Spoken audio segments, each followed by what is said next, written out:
नमस्कार, जय हिंद प्यारे साथियों। मैं पारस सर आप सभी का स्वागत करता हूं पारस फ्री एजुकेशन में। प्यारे साथियों, आप लोगों की डिमांड पर मैं आज संस्कृत पेडागोजी के ऐसे महत्वपूर्ण प्रश्न लेकर आया हूं जो कि आपके सिलेबस के अनुसार हैं और इनके आपके एग्जाम में आने की पूर्णतः संभावना है। इसलिए आप सभी से रिक्वेस्ट है इस वीडियो कंप्लीट जरूर देखें। तो यहाँ पर कहा गया है भाषायाः पठन समय चेत छात्रः अशुद्धम उच्चारणं करोति तदा करणीयः। अर्थात भाषा को पढ़ते समय यदि छात्र अशुद्ध उच्चारण करता है तब क्या करना चाहिए। ऑप्शन क्या है? छात्र को शुद्ध उच्चारण के लिए निर्देश देना चाहिए, शुद्ध उच्चारण के लिए बार बार लेखन करवाना चाहिए, शुद्ध उच्चारण के लिए बार बार अभ्यास करवाना चाहिए या फिर उचित दंड देना चाहिए। तो भैया हम सभी जानते हैं यहाँ पर जो हमारा करेक्ट आंसर है वो जाएगा ऑप्शन सी के साथ। यदि भैया छात्र पाठ को पढ़ते समय अशुद्ध उच्चारण करता है तो इसमें सबसे अच्छा है कि आप उसे शुद्ध उच्चारण के लिए बार बार अभ्यास करवाएं, क्योंकि निरंतर अभ्यास से ही उच्चारण में शुद्धता आती है। इसलिए यहाँ पर जो हमारा करेक्ट आंसर है वो जाएगा ऑप्शन सी के साथ। समझ गए ना भाई? चलिए प्रश्न क्रमांक 2 पर आते हैं। अब यहाँ पर क्या बोला गया है? पाठस्य सम्यक् परिसर्पणम नाम। अर्थात यहाँ पर इसका अर्थ हुआ पाठ के सम्यक् परिसर्पण नाम है। बताएंगे भैया पाठ के सम्यक् परिसर्पण किसका नाम है? निर्दिष्ट सूचनाओं को अन्वेषण करना अर्थात खोजना, पाठ्य वस्तु को प्रमुख उद्देश्य को देखकर शीघ्र अवलोकन करना, असंबद्ध सूचनाओं का त्याग करना या फिर धीरे धीरे सावधानी से पाठ को पढ़ना। तो भैया यहां पर जो हमारा करेक्ट आंसर है वो जाएगा ऑप्शन सी के साथ, असंबद्ध सूचना त्यजनम। अर्थात इसका अर्थ हुआ पाठ से जो सूचनाएं असंबद्ध है उनका क्या है? त्याग करना। क्या है? असंबद्ध सूचनाओं का त्याग करना ही भैया सम्यक् परिसर्पण कहलाता है। मतलब ऐसी सूचनाएं जो पाठ से संबंध ना रखती हो उन्हें कहा जाता है असंबद्ध सूचनाएं। तो उनका परित्याग करना ही क्या कहलाता है? सम्यक् परिसर्पण। ठीक है, चलिए भाई प्रश्न क्रमांक 3 पर आते हैं। यहां पर कहा गया है और आप सभी से रिक्वेस्ट है वीडियो पसंद आए तो वीडियो को लाइक और शेयर कर दें और चैनल को जरूर सब्सक्राइब कर लें। यहां पर भाई कहा गया है विशिष्ट आवश्यकता कक्ष्या इति संबद्धः भवति। अर्थात विशिष्ट आवश्यकता कक्षा इससे संबद्ध होती है।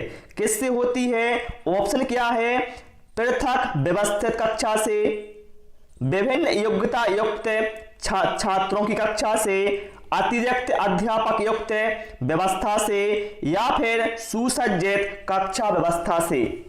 तो मेरे भाई विशिष्ट आवश्यकता कक्षा किससे संबद्ध होती है? ऑप्शन बी में कहा गया है विभिन्न योग्यता छात्र कक्षा।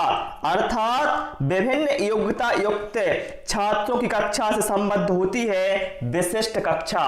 तो यहां पर जो हमारा करेक्ट आंसर है वो जाएगा ऑप्शन बी के साथ। पहले मैं सीधा आंसर बताता था लेकिन बहुत सारे छात्रों ने कमेंट किया था कि सर आप सारे ऑप्शन की हिंदी बताया करो तो बहुत बेनिफिट मिलता है। ठीक है, आप देखिए प्रश्न क्रमांक 4 में क्या कहा गया है? गृह कार्यस्य मुख्य उद्देश्यः अस्ति। अर्थात गृह कार्य का मुख्य उद्देश्य है। बताएं मेरे भाई जो गृह कार्य बच्चों को दिया जाता है इसका मुख्य उद्देश्य क्या होता है? कहा है छात्र घर में नवीन पाठ पढ़ने में रुचि प्रदर्शन करें, अभिभावक जाने कि छात्र विद्यालय में क्या क्या पढ़ते हैं, पढ़े हुए पाठ का अधिक से अधिक अभ्यास करना या फिर पढ़ने में छात्रों की रुचि को बढ़ाना।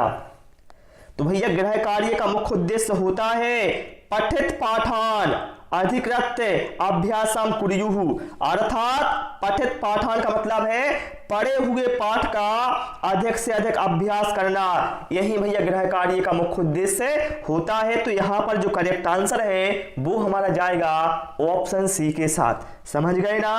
चलिए भाई प्रश्न क्रमांक 5 पर आते हैं। और भैया यदि किसी को कोई डाउट रहता है तो आप कमेंट बॉक्स में बेफिक्र होकर पूछ सकते हैं। यहां पर भैया कहा गया है अवबोधनात्मकम परीक्षणम इत्यर्थम किम सर्वाधिक महत्वपूर्णम, अर्थात यहां पर कहा गया है जो अवबोधनात्मक परीक्षण होता है इसमें सबसे महत्वपूर्ण क्या होता है। ऑप्शन है पाठ का शीर्षक, संदर्भ का ज्ञान, पाठ का उपशीर्षक या फिर लेखन अभ्यास। तो मेरे भाई अवबोधनात्मक परीक्षण जो होता है इसमें सबसे महत्वपूर्ण होता है संदर्भस्य ज्ञानम, अर्थात संदर्भ का ज्ञान। यहां पर जो हमारा करेक्ट आंसर है वो जाएगा भैया ऑप्शन बी के साथ। ठीक है, जिससे क्या है विद्यार्थी पाठ को भली भांति समझ सके, तभी उसका क्या है अवबोधन भैया परीक्षण किया जा सकता है। समझ गए ना। चलिए प्रश्न क्रमांक 6 पर आते हैं। अब भैया यहां पर कहा गया है डिस्ग्राफिया वर्तते, बताना भैया डिस्ग्राफिया होता है। डिस्ग्राफिया क्या होता है भैया, हम सभी जानते हैं अधिगम क्षमता सभी ने पढ़ी है ना। तो भैया हमने हिंदी में पढ़ा है। देखिए पेडागोजी भैया एक जैसी होती है, चाहे हिंदी की हो चाहे संस्कृत की हो, बस डिफरेंस इतना है यहाँ पर संस्कृत में प्रश्न आते हैं और हिंदी में दिए रहते हैं। तो मेरे भाई जो अधिगम क्षमता है डिस्ग्राफिया क्या होता है भैया, हम सभी में पढ़ा है, यह लेखन से संबंधित होता है। किससे होता है, यह लेखन अक्षमता से संबंधित होता है। तो यहाँ पर मेरे भाई आपको ऐसा ऑप्शन देखना है जिसमें लेखित से बात की गई है, क्या है जिसमें लेखन संबंधित बात की गई है। तो यहां पर आप ऑप्शन सी में देख सकते हैं लिखित भाषा यह बोधे भाषागत न्यूनतम, अर्थात लिखित भाषा के ज्ञान में भाषागत न्यूनता क्या कहलाती है, डिस्ग्राफिया कहलाती है। ठीक है, और यदि भैया यहां पर लिखा होता डिसलेक्सिया तो भैया डिसलेक्सिया किससे संबंधित होता है, पठन संबंधित होता है। तो भैया सारे पॉइंट आप लोग ध्यान रखेंगे। डिसकैलकुलिया क्या होता है, गणना संबंधी होता है। ओके, चलिए प्रश्न क्रमांक 7 पर आते हैं। यहां पर मेरे भाई कहा गया है संस्कृत भाषायाः शिक्षणे प्रथमम भाषा कौशलम अस्ति, अर्थात संस्कृत भाषा के शिक्षण में प्रथम मतलब पहला भाषा कौशल है कौन सा भैया, भाषणम, लेखनम, श्रवणम या फिर पठनम। तो भैया हम सभी को जब पता है पहला होता है सुनना, दूसरा होता है बोलना, तीसरा पढ़ना और चौथा लेखन। तो पहला क्या होता है, सुनना होता है ना भैया। तो यहां पर जो करेक्ट आंसर है वो किसके साथ जाएगा, श्रवणम।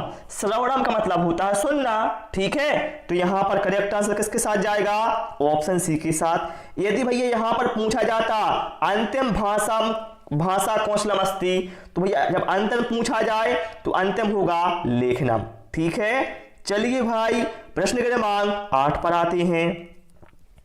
यहां पर भैया कहा गया है पाठोपरांत मूल्यांकनम अस्ति, मतलब क्या है इसका भैया ये अर्थ है पाठ उपरांत मूल्यांकन है। बताइए पाठ उपरांत मूल्यांकन किसे कहा जाता है, पाठ के पढ़ने के पूर्व का, पाठ को पढ़ते हुए, फिर क्या है पाठ को पढ़ने के बाद या फिर अन्य। तो मेरे भाई देखिए इसके नाम में ही इसका आंसर छुपा हुआ है, पाठ उपरांत मूल्यांकनम अस्ति। तो भैया इसका अर्थ क्या है, पाठ उपरांत मतलब क्या है, ऐसा मूल्यांकन जो पाठ के बाद पढ़ने के बाद किया जाता है उसे कहा जाता है भैया पाठ उपरांत मूल्यांकन। तो ऑप्शन सी में कहा गया है पाठस्य पाठनात् अंतरम, मतलब पाठ को पढ़ने के बाद। ठीक है, पाठ को पढ़ने के बाद जो मूल्यांकन किया जाता है भाई उसे पाठोपरांत मूल्यांकन कहा जाता है। समझ गए ना। चलिए भाई प्रश्न क्रमांक 9 पर आते हैं। और मेरा भाई हमेशा यही उद्देश्य रहता है, भले ही समय लग जाए लेकिन मुझे आपको समझाना है, ठीक है। चलिए अब यहां पर क्या कहा गया है, समुचितः भाषा कौशल क्रमः मन्यते, अर्थात समुचित का मतलब उचित भाषा कौशल क्रम माना जाता है। कौन सा भैया, तो भैया हम सभी को पता है, पहला होता है श्रवणम, दूसरा होता है भाषणम, तीसरा होता है पठनम और चौथा होता है लेखनम। तो श्रवणम, भाषणम, पठनम, लेखना मतलब सुनना, बोलना, पढ़ना और लिखना।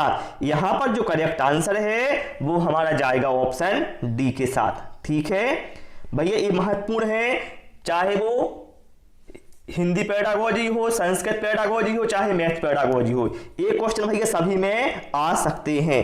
अब प्रश्न क्रमांक 10 में भैया क्या कहा गया है वो भी हम देख लेते हैं। यहां पर भाई कहा गया है भाषा अधिग्रहण समय धारिया प्रवाहिता नाम, अर्थात इसका अर्थ क्या होगा, भाषा अधिग्रहण के समय धारा प्रवाहिता नाम है। बताइए भैया, जब आप भाषा अधिग्रहण करते हैं तो उस समय धारा प्रवाहिता किसका नाम होता है, शुद्धता से लिखने का, व्याकरण दक्षता का, या फिर सम्यक उच्चारण क्षमता का, या फिर सहजता से संभाषण सहजता से संभाषण, पढ़ना और लिखना। तो मेरे भाई भाषा अधिग्रहण के समय धारा प्रवाहिता नाम किसका होता है, सहजतया भाषणम पठनम लेखनम च, अर्थात सहजता से संभाषण पढ़ना और लिखना, इसी का नाम क्या होता है, धारा प्रवाहिता होता है, ठीक है। बहुत सारी बुक में भैया आपको आंसर ऑप्शन डी दिया है, लेकिन देखिए सम्यक उच्चारण क्षमता, केवल उच्चारण क्षमता से हम इसका नहीं कह सकते हैं, ठीक है। तो भैया ऑप्शन यहां पर ए हमारा करेक्ट आंसर होगा, ओके। चलिए प्रश्न क्रमांक 11 पर आते हैं। निम्नलिखित में से श्रव्य अधिगम सामग्री है, बताएंगे आप लोग इसमें से भैया कौन सी श्रव्य अधिगम सामग्री है। श्रव्य का मतलब क्या है, जिसे सुना जाता है। तो यहां पर मेरे भाई आप लोग देखेंगे जो यहां पर भाई टेलीविजन है और सिनेमा है, ये कैसे भैया, ये दृश्य भी और श्रव्य भी है, मतलब इनको अपन देखते भी और सुनते भी हैं, है ना। तो ये तो है नहीं है, क्योंकि हमें श्रव्य के लिए चाहिए है। फ्लैश कार्ड भैया कैसा है, तो भैया फ्लैश कार्ड कैसा है, एक दृश्य सामग्री होता है, ना कि श्रव्य। लेकिन मेरे भाई टेप रिकॉर्डर है या एक श्रव्य अधिगम सामग्री होती है। यहां पर जो हमारा करेक्ट आंसर है वो जाएगा ऑप्शन ए के साथ, ठीक है। चलिए भाई प्रश्न क्रमांक 12 पर आते हैं। सार कथनम एकम, बताएंगे आप लोग सार कथन क्या है। लेखन के अंत का कार्य है, पढ़ने के पूर्व का कार्य है, लेखन से पूर्व का कार्य है, या फिर पाठ के अंत पढ़ने के बाद का कार्य है।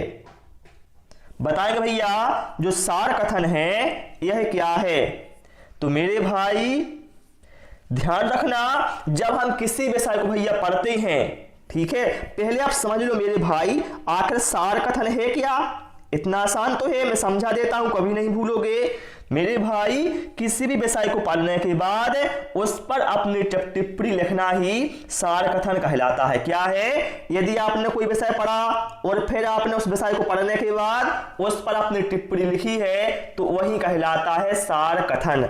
तो मेरे भाई हम कह सकते हैं सार कथन क्या है, पढ़ने के बाद का कार्य होता है। तो ऑप्शन सी में कहा गया है पठन अंतम कार्य, मतलब पढ़ने के बाद का कार्य। तो ऑप्शन सी भैया यहां पर हमारा करेक्ट आंसर हो जाएगा। तो प्यारे साथियों आज इस क्लास में इतना ही। उम्मीद है आपको क्लास पसंद आई होगी। भाई मेरी क्लास पसंद आई हो तो आप सभी से रिक्वेस्ट है वीडियो को लाइक और शेयर करें, चैनल को सब्सक्राइब करें। Thanks for watching this video.